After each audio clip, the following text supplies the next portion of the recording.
સુરતની પાંડેસરા પોલીસે પ્રોહિબિશનના ગુનામાં પકડેલા આરોપીની તબિયત અચાનક બગડતા હોસ્પિટલે ખસેડાયો હતો, જ્યાં તેનું મોત નીપજતા કસ્ટોડિયલ મોતના આક્ષેપો કરાયા હતા.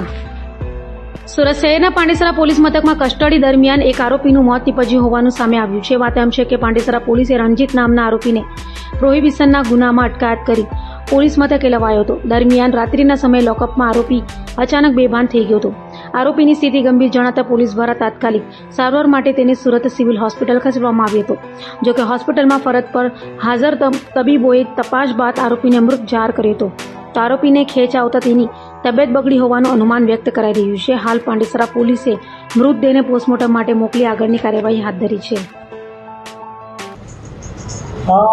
ગઈકાલે પાંડેસરા પોલીસ સ્ટેશનની હદમાં એક પ્રોહિબિશનની કાર્યવાહી કરવામાં આવેલી, જેનો ગુના રજિસ્ટર નંબર 2673/26 છે, જેમાં પીધેલામાં પકડવામાં આવેલ.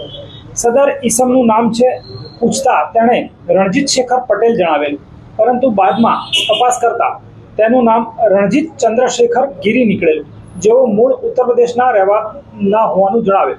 જેમના પિતાજી ચેન્નઈ ખાતે જતા રહેલ છે, જેના પાલન પોષણ અત્યારે એમના કાકા કરી રહ્યા છે. રાત્રે 12:30 વાગે તેમને સિવિલ હોસ્પિટલમાં મેડિકલ ચકાસણી માટે લઈ જતા શરૂ કરતા બૂમ પાડતા તેઓ લોકઅપમાંથી બહાર આવેલા અને તરત જ ચક્કર થઈ બેભાન થઈ પડી ગયેલા.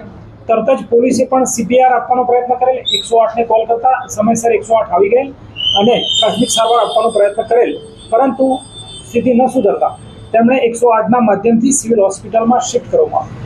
સિવિલ હોસ્પિટલમાં પહોંચતા પ્રાથમિક ચેક કરી ડૉક્ટરે જણાવેલ કે સદર ઈસમ મરણ ગયેલ છે, જેના આધારે પાંડેસરા પોલીસ સ્ટેશન ખાતે અકસ્માત મોત નોંધવામાં આવેલ છે અને અકસ્માત મોત નોંધી આગળની તપાસ અમારા દ્વારા ચલાવવામાં આવી રહેલ છે.